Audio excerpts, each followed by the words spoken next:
ഈ ബിദ്അകൾക്ക് ഈ ഒരാശയ സംശുദ്ധയെ അവകാശപ്പെടുവാൻ കഴിയുമോ? ഈ ഒരു ആദർശ പ്രതിബദ്ധതയെ പ്രവാചകരുടെയും അനുയായികളുടെയും പിൻഗാമികളുടെയും അവർ സ്വീകരിച്ച നയങ്ങളുടെയും സ്വീകാര്യത അവരിലുണ്ട് എന്ന് പറയുവാൻ കഴിയുമോ? അവർ മതം ശുദ്ധീകരിക്കാൻ ശ്രമിച്ചവരായിരുന്നു.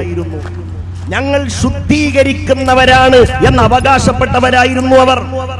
922 ഐക്യസംഘം ഉണ്ടാക്കുമ്പോ അതിന് നേതൃത്വം നൽകിയവർ പറഞ്ഞത്, ഞങ്ങൾ ഈ മതം നവീകരിക്കുന്നവരാണ്, മതത്തിൽ കുറെ അപജയങ്ങൾ ഉണ്ടായിട്ടുണ്ട്, ഞങ്ങൾ അതിനെ നവീകരിക്കുന്നവരാണ് എന്നുള്ളതാണ്.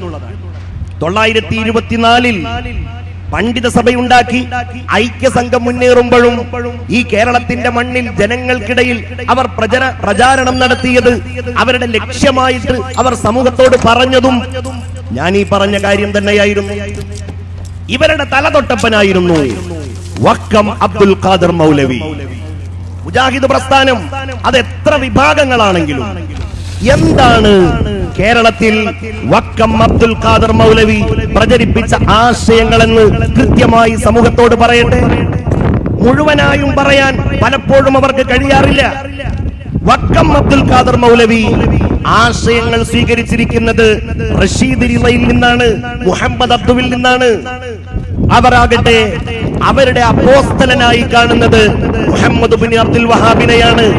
വഹാബികളായിരുന്ന പണ്ഡിതന്മാരും ഈ മുസ്ലിം രാജ്യങ്ങളിൽ കാലുഷ്യമുണ്ടാക്കിയ ക്രൂരമായ വിപ്ലവങ്ങൾക്ക് നേതൃത്വം നൽകിയ ഈ വിദണ്ഡവാദികളും സ്വീകരിച്ച ആശയങ്ങളെയാണ് വക്കം അബ്ദുൽ ഖാദർ മൗലവി എന്ന മുജാഹിദ് പ്രസ്ഥാനത്തിന്റെ അപ്പോസ്തലനായ ആൾ കേരളത്തിൽ പ്രചാരണമായി നടത്തിയിട്ടുള്ളത്.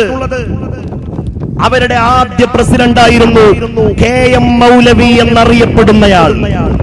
KM മൗലവി വക്കം അബ്ദുൽ ഖാദർ മൗലവിയുടെയും സമശീർഷരായ മുജാഹിദ് പണ്ഡിതന്മാരുടെയും പണ്ഡിതന്മാരായിട്ട് അവർ കാണുന്നവരുടെയും ആശയങ്ങൾ സ്വീകരിച്ച് മുജാഹിദ് പ്രസ്ഥാനം കേരള നദുവത്തുൽ മുജാഹിദീൻ ഈ കേരളത്തിൽ പിറവിയെടുക്കുമ്പോ അതിന്റെ ആദ്യത്തെ പ്രസിഡന്റായ ആളാണ് ഈ KM മൗലവി. കൊണ്ടുവന്ന ആശയങ്ങളും അവർ സ്വീകരിച്ചിരിക്കുന്ന ദർശനങ്ങളും നേരത്തെ സൂചിപ്പിച്ചതുപോലെ പ്രവാചകന്റെയും അനുയായികളുടെയും താവഴിയിലുള്ളതാണ് എന്ന് ആർക്കാണ് സ്വീകരിക്കുവാൻ കഴിയുക? ഒരു കാര്യം എന്റെ പ്രവർത്തകന്മാരോർക്കണം, നമ്മുടെയൊക്കെ നേതാവായിരുന്ന, ഇന്നും നമ്മുടെ ഹൃദയാന്തർഭാഗത്ത് സ്നേഹത്തോടെ മാത്രം ആദരവോടെ മാത്രം നാം സ്വീകരിക്കുന്ന ആദരണീയനായ ശൈഖുന ശംസുൽ ഉലമ EK അബൂബക്കർ മുസ്ലിയാർ നവ്വറല്ലാഹു മർഖദഹു അവറുകൾ സമസ്തയുടെ 60ാം വാർഷികത്തിൽ ജനലക്ഷങ്ങളെ സാക്ഷ്യപ്പെടുത്തിക്കൊണ്ട് ചരിത്ര പ്രസിദ്ധമായ ഒരു പ്രഭാഷണം നിർവഹിച്ചു. സമസ്ത കേരള ജംഇയ്യത്തുൽ ഉലമയുടെ 60ാം വാർഷികത്തിന്റെ സമാപന സമ്മേളനത്തിന്റെ ഉദ്ഘാടന പ്രഭാഷണം. ആ പ്രസംഗത്തിൽ മഹാനുഭാവൻ ഊന്നിപ്പറഞ്ഞ ചില കാര്യങ്ങളുണ്ട്.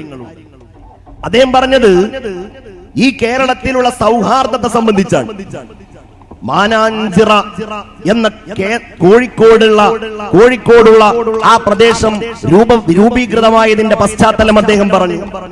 സാമൂതിരി രാജാവും ടിപ്പു സുൽത്താനും ഷെയ്ഖ് ജിഫ്രി എന്നവരും തമ്മിലുണ്ടായിരുന്ന അഭേദ്യമായ ബന്ധത്തെ അദ്ദേഹം പരാമർശിച്ചു. ശബരിമലയിലെ വാവർ സ്വാമിയും അവിടെയുള്ള പല മഹാന്മാരും അതുപോലെ ഹൈന്ദവാചാര്യന്മാരും തമ്മിലുള്ള ബന്ധങ്ങളെ കുറിച്ച് അദ്ദേഹം പരാമർശിച്ചിട്ട് ശംസുൽ ഉലമ സമസ്തയുടെ ഈ ശക്തിയെ സംബന്ധിച്ച് പറഞ്ഞ ഒരു കാര്യം, കേരളത്തിൽ മതസൗഹാർദ്ദം നിലനിൽക്കണമെങ്കിൽ സമസ്ത കേരള ജംഇയ്യത്തുൽ ഉലമ നിലനിൽക്കണം, അഹ്ലുസുന്നത്തി വൽ ജമാഅത്ത് നിലനിൽക്കണം. ഞാൻ അതിന്റെ വിശദാംശങ്ങളിലേക്ക് പോകുന്നില്ല, അത് കേവലമായ ഒരു പ്രസ്താവനയല്ല. മേൽ ഞാൻ സൂചിപ്പിച്ച വഹാബിസം ഈ രാജ്യത്തെന്നല്ല ലോകത്താകമാനം ഉണ്ടാക്കിയത് നിർമ്മാണാത്മകമായ പ്രവർത്തനങ്ങളായിരുന്നില്ലല്ലോ. ശുദ്ധീകരണവും നവീകരണവും പറഞ്ഞ് എത്ര ലക്ഷം ആളുകളെയാണ് അവർ കൊന്നൊടുക്കാൻ വേണ്ടി തയ്യാറായത്. ഈ വഹാബിസത്തിന്റെ സലഫിസത്തിന്റെ ആശയങ്ങൾ എത്ര രാജ്യങ്ങളിലാണ് വലിയ വലിയ ഭിന്നിപ്പുകൾ ഉണ്ടാക്കിയത്, ഛിദ്രതയുണ്ടാക്കിയത്. ഒരുപക്ഷേ സമസ്ത എന്ന ഈ പ്രസ്ഥാനത്തിന്റെ ഊർജ്ജസ്വലമായ മുന്നേറ്റവും പ്രതിരോധവും ഇല്ലായിരുന്നുവെങ്കിൽ അവരുടെ ഈ ആശയങ്ങളെ കേരളത്തിൽ അവർ നടപ്പിലാക്കാൻ ശ്രമിക്കില്ലെന്ന് നമുക്ക് പറയാനാവില്ല. ഓർത്തു നോക്കണം നിങ്ങൾ. എന്നിട്ട് പോലും ഇന്ത്യയുടെ ഭരണഘടനയെ വെല്ലുവിളിച്ച് ഈ വഹാബിസത്തിൽ ആകൃഷ്ടരായി അതുമായി ബന്ധപ്പെട്ട ആശയങ്ങൾ സ്വീകരിച്ച ആളുകൾ ഈ കേരളത്തിൽ നിന്ന് ഹിജ്റ പോകുവാൻ തയ്യാറായില്ലേ? ദമ്മാജിലേക്ക് പോകണം. കേരളം എന്ന് പറയുന്നത് മുസ്ലിങ്ങൾക്ക് ജീവിക്കാൻ കഴിയുന്ന ഒരു നാടല്ല. ഇന്ത്യ അങ്ങനെ ഒരു പശ്ചാത്തലമുള്ള രാജ്യമല്ല. നമ്മൾ ഈ നാട്ടിൽ നിന്ന് ഹിജ്റ പോകണം.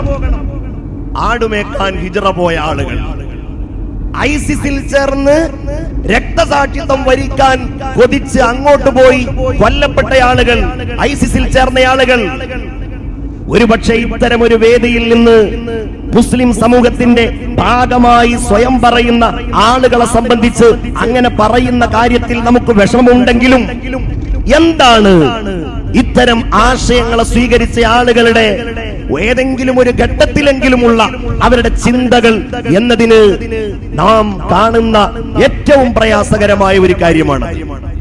അതാണ് ഇവരുടെ സലഫിസത്തിന്റെ ആദർശങ്ങളെ സ്വീകരിച്ചതിന്റെ സ്വഭാവം എന്ന് പറയുന്നത്.